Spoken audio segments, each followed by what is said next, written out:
about things. What is the role of sacramentals in spiritual warfare? Good question, very good question. As a matter of fact, that's one of the lectures in my series on spiritual warfare, Immortal Combat. One of the 1 hour spiritual conferences is on the use of sacramentals. That, by the way, that series, Immortal Combat, is probably the best thing I ever did on the topic, and I've done a lot on spiritual warfare, but that one was more in depth than most. Sacramentals, you know what a sacramental is. A sacramental is not a sacrament, but analogous to a sacrament. It's something material that has a blessing attached to it. You know holy water, right? Holy water is a sacramental.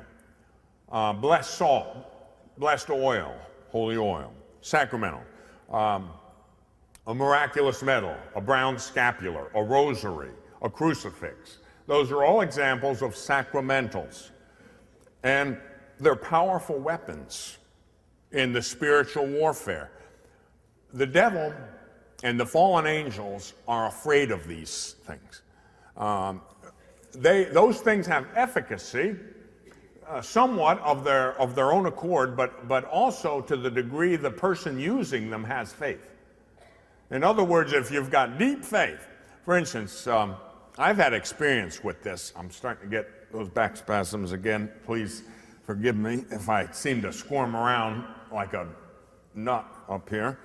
I have personal experience. I mean, I know what the church teaches, and I also have, OJT, on-the-job training. I know that the devil, as powerful as he is, as mean and fearsome and intimidating as he can be, like St. Teresa of Avila said, man, he's afraid of a couple drops of holy water.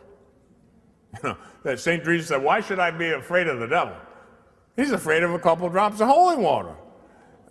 He used to try to terrify St. Teresa, because she did so much good. She'd be sleeping, and she'd wake up, and the devil would take some horrific-looking, terrible form and be hovering over her bed like some monster. And after a while, she'd just look at him, and she said, oh, it's only you. Turn over, go back to sleep. So what? Devil? Who cares? I admit to having been terrified for years. Now, the devil is a fallen angel, a very high angel, and he retains the powers of an angel. Very powerful being. In a head-on fight with the devil, man, I'm dead meat, outclassed. That's like trying to, climb in the boxing ring with the heavyweight champion of the world or something. Man, I'm too weak, too little. I can't do that. But my father is God. My mother is Mary, devil. My mama wears combat boots. Let's get it on. Let's just get it on. I am a prince of light, and so are you. You're God's child. You're a daughter of our Heavenly Father, a son of our Heavenly Father. The Blessed Mother, the Mother of God, is your mother. I should be afraid of some stinking devil? No, ain't happening. Not today, not any day. God is stronger. Now, I'm not bragging about that. I can't do anything. I'm just a little speck, and I know it. But, it's like when you're growing up, when you're a kid, you're out in the neighborhood, and some bully is going to beat you up. The kids in the neighborhood, my dad was a tough man. I mean, he was an athlete. He was a semi-professional boxer. He was a tough guy. And the kids in the neighborhood were kind of scared of him. I mean, I was a little skinny 98-pound weakling when I was a little kid growing up. But the kids, they were scared of my daddy. If I ever invoked my father's name, there would be great fear round about. But if I invoked my mother's name, you wouldn't even believe how they ran. because my mother wasn't bigger than my father, but she, oh boy, she was a mighty force to be reckoned with. You see, you don't have to be afraid of anything. Sacramentals are very powerful. The Rosary, Scapular, I've had many, many, many personal experiences with the devil. Now, I don't mind saying that. You know, when I started out, I'd talk a little bit about those things, and a wise old priest would say, son, you can't talk about those things. They'll have you committed. They'll all think that you're crazy. You know, now that's not a problem. See, they already think I'm crazy, so it doesn't make any difference what I say. So I just say it because I know it to be true. It's real. It's real. But the bottom line is this. You don't have to be afraid of that. You know what you have to be afraid of? Sin. That's the only thing you need to be afraid of. The devil is like a vicious dog on a 6-foot chain. It would be quite prudent not to get any closer than 6 feet. But if you go in there and sit in the dog's house or get up in his face, well, you get what you deserve. You know, that's sin. Don't give yourself to the devil through sin. I'm going to tell you something. Once you give yourself to the devil, and you don't have to do it consciously. I'm not talking about giving yourself to Satan. I'm not talking about that. I'm talking about just committing serious sins and getting in the habit of committing serious sins. What happens is you become vulnerable. You become vulnerable, and the devil will get a grip on you. I can talk at length on this subject. You know, every once in a while, you know, at these events, mom or dad will drag along their teenage kid. And I remember one time a 16-year-old boy got up in my face and said, you don't understand.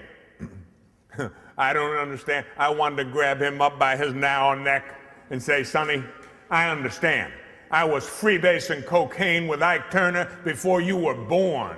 I understand.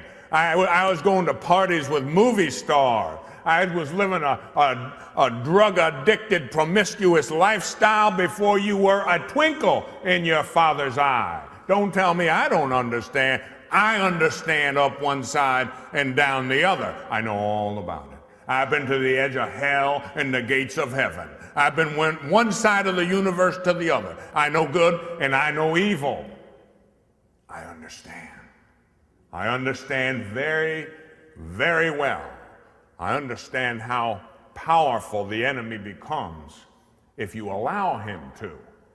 But if you don't allow him to, he can't do a thing.